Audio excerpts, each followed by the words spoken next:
श्रीमद् भागवत गीता अध्याय 2 51 नंबर श्लोक में भगवान क्या कहते हैं?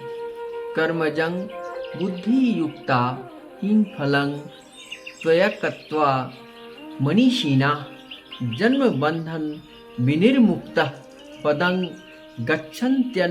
नामयम।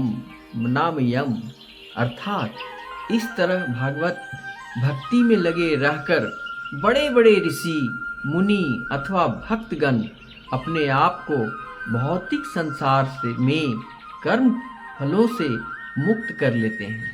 इस प्रकार वे जन्म मृत्यु के चक्र से छूट जाते हैं, भगवान के पास जाकर उस अवस्था को प्राप्त करते हैं जो समस्त दुखों से परे होते हैं। तात्पर्य, मुक्त जीवों संबंध उस स्थान से होता है जो भौतिक कष्ट नहीं होता। भौतिक कष्ट का मतलब क्या होता है? जिनके उन भगवान के चरण कमल रूपी नाव को ग्रहण कर लिया है, जो दृश्य जगत में आश्रय है, मुकुंद नाम से विख्यात है, अर्थात मुक्ति के दाता हैं, उनके लिए ये भव सागर गोखुर में समाये जल के समान है। उनका लक्ष्य परम पदम है, अर्थात वह स्थान जहाँ भौतिक कष्ट नहीं है, वैकुंठ है। वह स्थान नहीं जहाँ पद पद पर संकट हो। अर्थात इस श्लोक से और इस गीता का पाठ से और इस ज्ञान से मुझे प्राप्त होता है, ये संसार में प्रत्येक पद पद में दुख है, तकलीफ है, स्ट्रेस है। सामने वाले जितने भी लोग आते हैं वो हर कोई क्या है, मतलब से मतलब रखते हैं। इसलिए श्रीमद् भागवत गीता के माध्यम से भगवान ने विश्व को जो संदेश दिए हैं कि इस आत्मा को परमात्मा में लगाने का एक सुनहरा मौका आपको प्राप्त है। इस भवसागर में से मुक्ति पाकर के भव धराधाम में आश्रित हो जाना ही मेरा परम लक्ष्य है।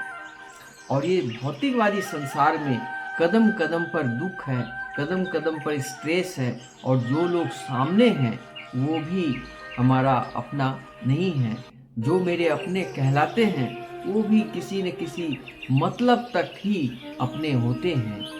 इसलिए हमारे जीवन में हमारा हिंदुस्तान का सनातन धर्म है। इस धर्म में सबसे सुंदर है, जग में सुंदर है दो नाम, कृष्ण कहो या राम। तो श्री कृष्ण रूपी परमात्मा ने अर्जुन के माध्यम से विश्व को गीता में एक जो संदेश दिए हैं, ये संदेश कोई आम संदेश नहीं है, ये बड़ा ही गुप्त रहस्य है। इसको जान लेना ही परम तत्व है, और इसको जानने के बाद आपके हृदय में कभी कोई स्ट्रेस, कोई परेशानी या कोई दुख हो ही नहीं सकती है। ऐसे लोग कहते हैं कि मैं भक्ति मार्ग में हूँ, राम कथा में हूँ, भागवत कथा में हूँ, फिर भी मुझे बहुत दुख है। तो इसका मतलब ये हुआ कि आप उस कथा में तो हो, लेकिन बाहर से हो, अंदर से नहीं हो। जिस दिन तुम्हारे अंदर की आँखों से कृष्ण दर्शन करेंगे और भक्ति कथा सुनेंगे और राम कथा सुनेंगे, तो तुम्हारे मन के अंदर में जितने अहंकार हैं, अंधकार हैं और अज्ञान हैं, वो मिटते चले जाएंगे, और वो तुम्हारे जिंदगी में कभी किसी प्रकार की उदासी छाएगी नहीं, क्योंकि सारे जड़ कट चुके होंगे। और सारा दुखों का जड़ क्या है? मोह, माया, भ्रम। ये मोह, माया, भ्रम जब तक है तुम्हारे हृदय में, तब तक तुम्हें भक्ति मार्ग में नहीं जा सकते हो, और कदम कदम पर दुख है। अब ये दुख कैसा है? जैसे आप जब तक कथा में श्रवण कर रहे हो, तब तक तुम्हारा मन भगवान के प्रति आश्रित है, लेकिन जैसे ही तुम कथा समाप्त हुआ और अपना घर आ गए, तो घर में देखने को मिलता है कोई बच्चा पढ़ाई के लिए पैसा चाहिए, किसी बुजुर्ग को दवाई के लिए पैसा चाहिए, घर का किराया के लिए पैसा चाहिए, कुछ लोग तुमसे उधार लिए थे जो पैसा वापस नहीं कर रहे हैं, तुम्हारा कारोबार भी ठीक से चल नहीं रहा है, उसको कैसे चलाएं, ये तमाम बातों का समावेश रहता है, जिसके चलते हम भटक जाते हैं और हम भक्ति मार्ग में रह नहीं पाते हैं।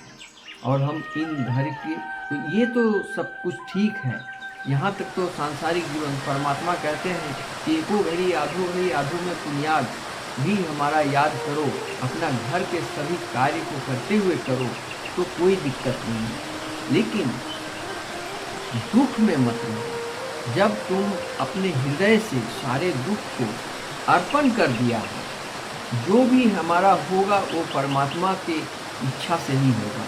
तो इस प्रकार जब तुम अपने आप को समर्पण कर दोगे, सरेंडर कर दोगे, तभी तुम्हारा जीवन में मुक्ति मिलेगी। इसके लिए 3 काम। पहला, लोभ, क्रोध, मोह, माया, भ्रम में पूरे जिंदगी को हावी होने मत दो। लोभ करो किस पर? भगवान का दर्शन का। मोह करो किस पर? भगवान का कथा सुनने के लिए ललायित रहो, मोह करो भगवान का। और इच्छा रखो कि हम भगवान का प्रसाद ग्रहण करें। आइए मैं प्रसाद के बारे में बता दूं। प्र से होता है प्रभु, सा से होता है साक्षात, द से होता है दर्शन। प्रभु का साक्षात दर्शन प्राप्ति के लिए जो हम प्रसाद ग्रहण करते हैं, वही मेरा हृदय में निवास हो जाता है। लेकिन जब हम प्रसाद ग्रहण करते हैं तो मेरा पवित्र शरीर शुद्ध हो जाता है और मेरा मन भी शुद्ध हो जाता है। लेकिन इसके बाद तुरंत ही 1 घंटा बाद हम जब नॉनवेज खा लेते हैं या कोई झूठ बोल देते हैं या पाप आचरण कर लेते हैं, पराई स्त्री को बुरी नज़र से देख लेते हैं, फिर मेरा शरीर मन अपवित्र हो जाता है। इस प्रकार मैंने अपने गुरु प्रेमानंद बाबा से पूछा कि बाबा, कुछ लोग मंगलवार, शनिवार और बृहस्पतिवार को टच नहीं करते हैं नॉनवेज, लेकिन बाकी दिन खाते हैं।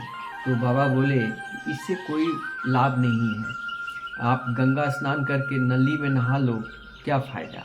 इसलिए या तो तुम डेली नली में नहाओ या तो फिर डेली गंगा में नहाओ, एक तरफ रहो। लेकिन आज के मानव इतने मतलबी हैं कि दोनों तरफ रहना चाहते हैं। सात्विक भी दिखाते हैं, इधर नास्तिक भी दिखाते हैं, इधर मीट मछली भी दम तक खा रहे हैं, इधर हरिनाम संकीर्तन भी करना चाहते हैं। ऐसा नहीं होता है, ऐसा नहीं होता है। लेकिन हाँ, एक चीज़ है, वो है राम नाम।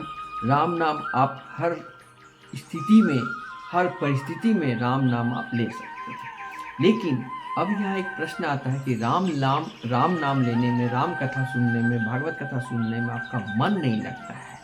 क्यों? कि आपका मन ही आपका शत्रु है। इस मन को नियंत्रित करने के लिए आपको गीता अध्ययन जरूरी है और किसी गुरु का भी आश्रम में जाना होगा। और बिना गुरु का ज्ञान से आपको इस मार्ग में आना संभव नहीं है। इसलिए किसी सत्संग में आइए और सारा भ्रम को त्यागिए, यही आपका जीवन है। और जीवन में अपना 3 कार्य करिए, अपने परिवार के साथ, अपना परिवार के साथ, ईमान के साथ, सच्चाई के साथ और भक्ति पूर्वक एको घड़ी आधो घड़ी श्रीमद् भागवत गीता का अध्ययन करें, पढ़ें। अपने बच्चों को एजुकेशन के साथ साथ आध्यात्मिक ज्ञान भी दें। ये आज की दुनिया में राहु से संबंधित हावी है पूरी दुनिया में, क्योंकि ये मन आपको धार्मिक रास्ते में जाने से रोकती है। क्यों? इस मन का मालिक अभी कौन है? कलिजुग महाराज हैं। अब कलिजुगी प्रभाव है, मांस मदिरा, नॉन वेज, ये सब जितने भी हैं, ये सब कलिजुगी प्रभाव है, सब राहु दोष है। टीवी देखना या मोबाइल का रील देखना, मोबाइल में बहुत सारे बच्चे बर्बाद हो रहे हैं, सारा समय खा जा रहा है, ये सब राहु का ही दिया हुआ है। इन सब से मुक्ति पाने के लिए क्या चाहिए? आपका मन को कंट्रोल करना होगा। मन जो है बार बार उधर जा रहा है। इंटरटेनमेंट करने के लिए रील देखने में रात भर जाग सकते हैं, लेकिन भागवत कथा सुनने में 1-10 मिनट में ही आंखें लगने लगती है, हाहिया आने लगती है, मन उधर जाने ही नहीं देता। इसका एक साधारण सा उपाय यही बताता हूँ कि कोई भी दुश्मन नहीं चाहेगा कि आप उन्नति करें। इसलिए कलिजुग महाराज नहीं चाहते हैं कि तुम भक्ति मार्ग में जाओ। यदि तुम कलिजुग महाराज चाहेंगे कि भाई इनको रोको, लेकिन कितनों तुम्हारा नाव में कितना भी तूफान आ जाए, तुम रुकना नहीं और तुम्हारा किनारा एक दिन लग ही जाएगा। इसलिए इस मन को पहले कंट्रोल करो, मन को नियंत्रण करो, दुख सुख हानि लाभ सब में समभाव रखो और अपने श्रीमद् भागवत गीता का अध्ययन करो।